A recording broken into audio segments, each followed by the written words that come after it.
बिस्मिल्लाहिर्रहमानिर्रहीम। अस्सलामु अलैकुम। Welcome to my channel chem stories corner.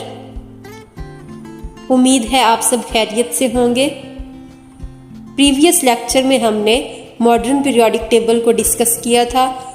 आज के लेक्चर में हम trends in physical properties of elements को स्टडी करेंगे। जैसा कि आप सब जानते हैं कि पीरियोडिक टेबल में एलिमेंट्स को उनके बढ़ते हुए एटॉमिक नंबर के लिहाज से तरतीब दिया गया है। The elements in the modern periodic table are arranged in ascending order of their atomic numbers. Their classification in groups and periods is based on similarity in their properties. Due to gradual increase in the number of protons in nucleus and number of electrons in outer shells, the physical and chemical properties vary within a group or a period. जैसे जैसे elements को groups और periods में divide किया गया है, ऐसे ऐसे ही एलिमेंट्स की प्रॉपर्टीज जो हैं वो चेंज होती हैं। एक जैसी प्रॉपर्टीज के एलिमेंट्स को सेम ग्रुप्स में रखा गया है, इसी तरह डिफरेंट प्रॉपर्टीज वाले एलिमेंट्स को डिफरेंट ग्रुप्स में रखा गया है। आज हम इन्हीं फिजिकल प्रॉपर्टीज को डिस्कस करेंगे जिनमें एटॉमिक साइज, आयोनाइजेशन एनर्जी और इलेक्ट्रॉन अफिनिटी शामिल हैं। First of all atomic size को डिस्कस करेंगे। एटॉमिक साइज में दो चीज़ें आती हैं, atomic radius and ionic radius. What is atomic radius? Half of the distance between the centers of two bonded atoms is called atomic radius.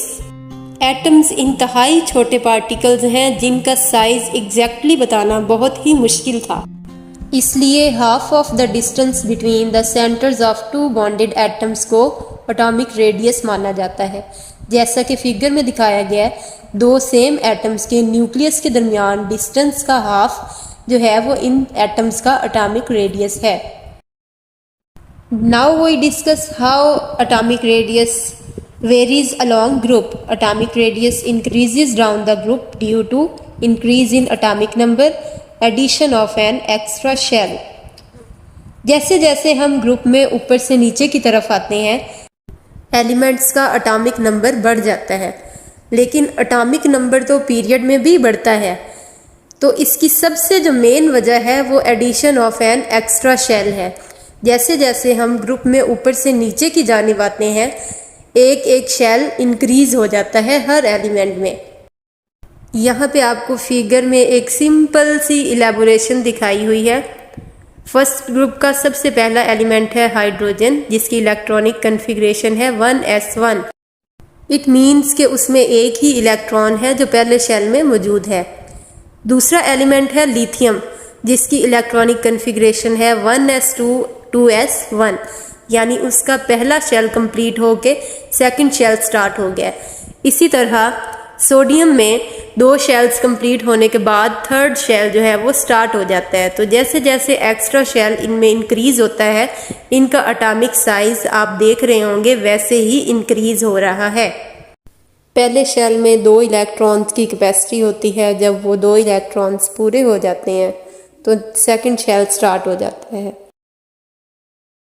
यानी जैसे जैसे ऊपर से नीचे की तरफ एटॉमिक नंबर इंक्रीज हुआ, साथ ही एक शेल इंक्रीज हुआ और साथ ही एटम का साइज इंक्रीज हो गया।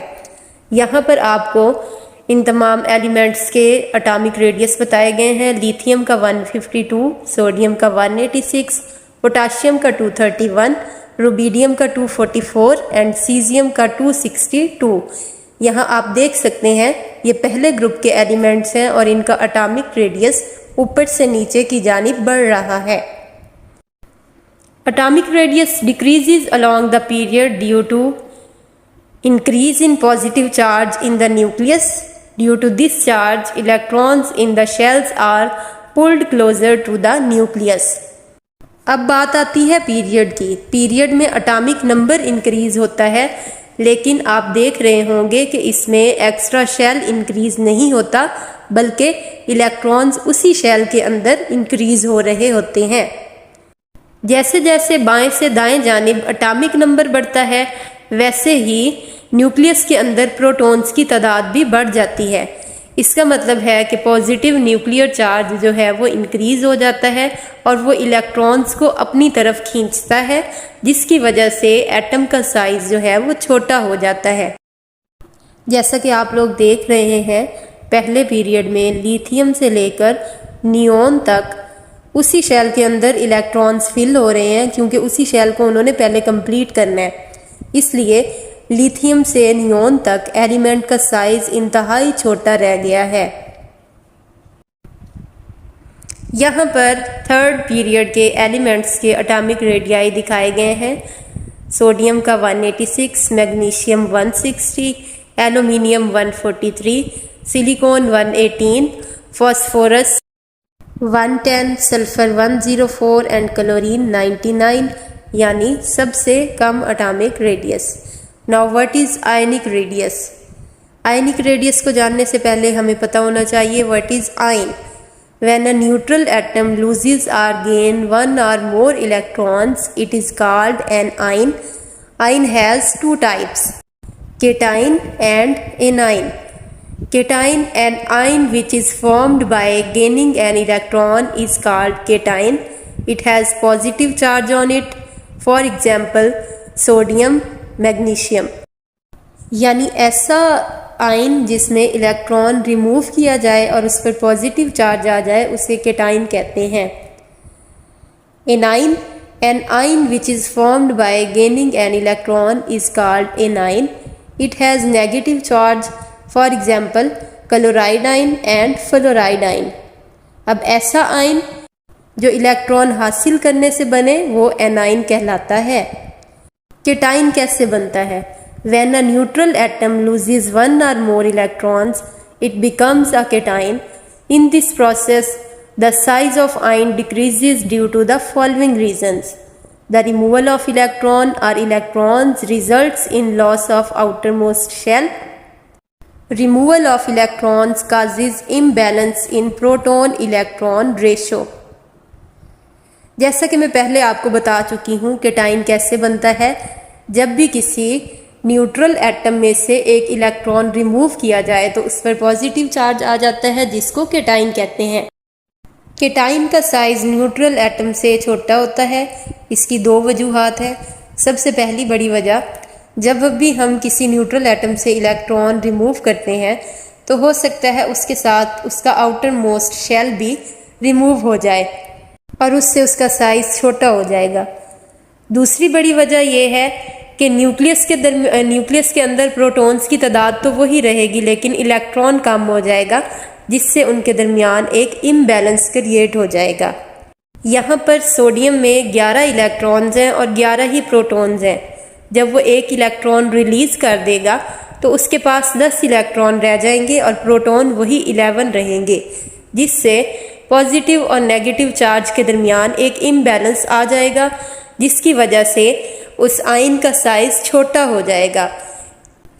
और ये बहुत बड़ा फ़र्क है। The size of sodium atom is 157 picometer and size of sodium ion is only 95 picometre.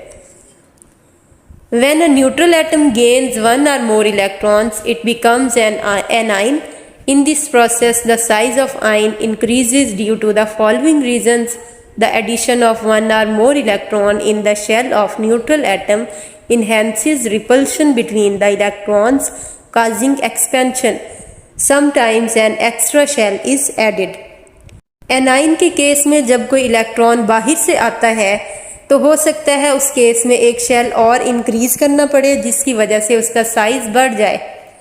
या हम ये भी कह सकते हैं कि जब कोई इलेक्ट्रॉन बाहर से आता है तो पहले से मौजूद इलेक्ट्रॉन्स उसके साथ रिपल्शन क्रिएट करते हैं, जिसकी वजह से उसका साइज बढ़ जाता है।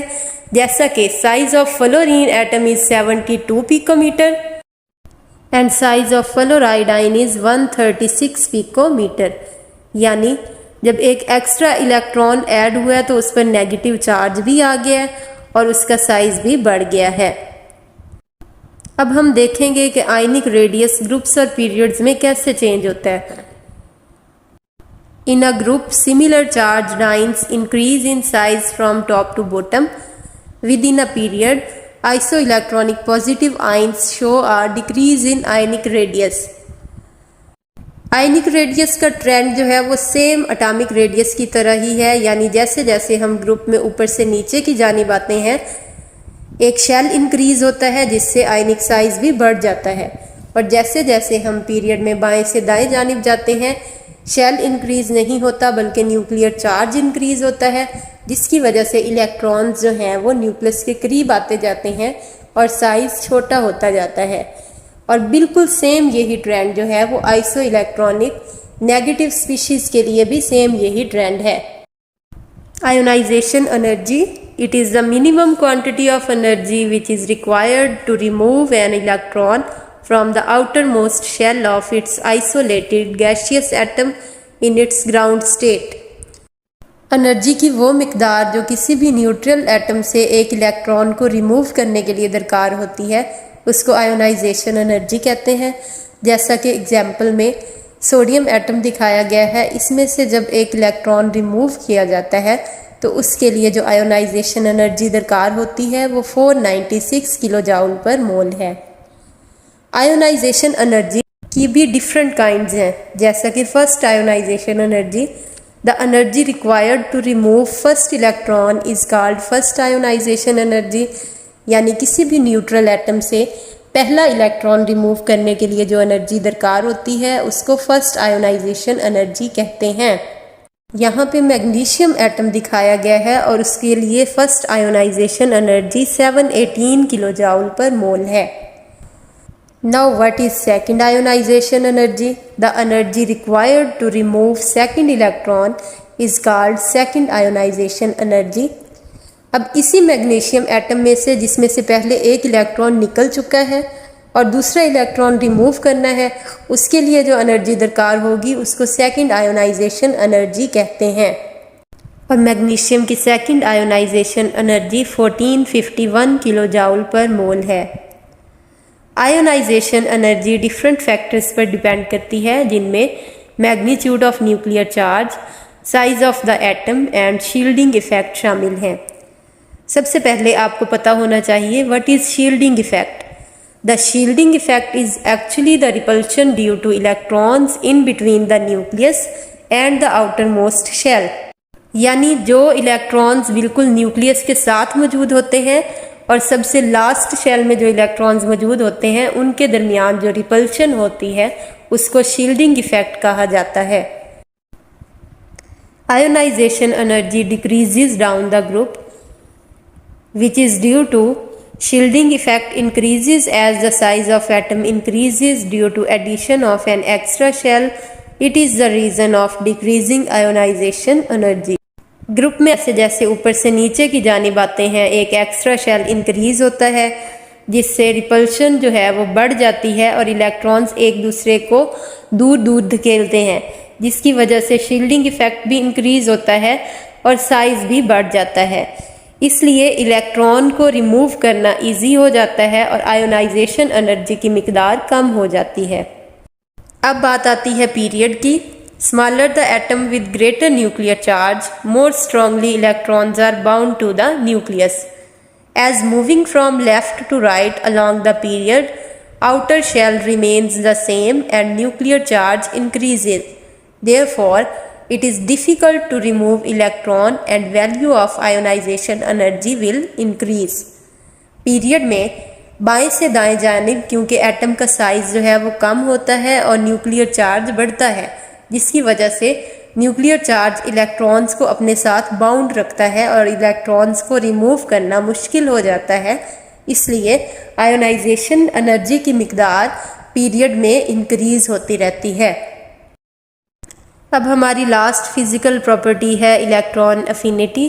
The electron affinity is the energy released or absorbed when an electron is added to a gaseous atom to form a negative ion. Electron affinity of fluorine is -337 kilo joule per mole. Energy की वो मिकदार जो किसी एक electron को किसी atom में add करने के लिए यूज़ होती है उसको इलेक्ट्रॉन अफिनिटी कहते हैं। और ये एक एक्सोथर्मिक रिएक्शन है, इसमें बहुत सारी एनर्जी रिलीज़ होती है। इसलिए इसको माइनस में लिखा जाता है। Energy is released when electronegative elements absorb the first electron and is shown in negative figures. When second electron is added to a uninegative ion, the incoming electron is repelled by already present electron, so energy is absorbed. अब first electron affinity जो है वो negative figures में होती है, लेकिन जब हम दूसरा इलेक्ट्रॉन किसी पहले से मौजूद यूनी नेगेटिव आयन में ऐड करने की कोशिश करते हैं तो इस केस में एनर्जी एब्जॉर्ब होती है, इसलिए उसको पॉजिटिव फिगर्स में लिखा जाता है। जैसा कि यहाँ पर first electron affinity of oxygen दिखाई गई है जो कि -141 किलो जूल पर मोल है।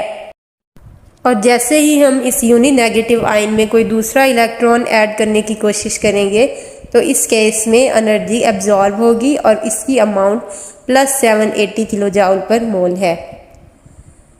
Electron affinity depends upon the size of atom, nuclear charge and vacancies in the outer most shell. Electron affinity decreases down the group as the size of atom increases. Electron affinity increases along the period as the size of atom decreases. Electron affinity का trend जो है वो ionization energy की तरह same है।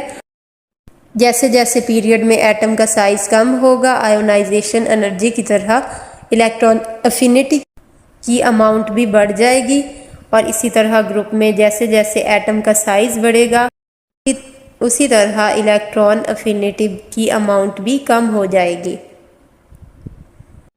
यानी down the group electron affinity कम होगी and along the period electron affinity की अमाउंट इंक्रीज हो जाएगी।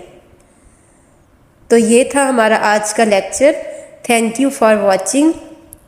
मेरे चैनल को सब्सक्राइब करना ना भूलिएगा। Thank you. अल्लाह हाफिज़।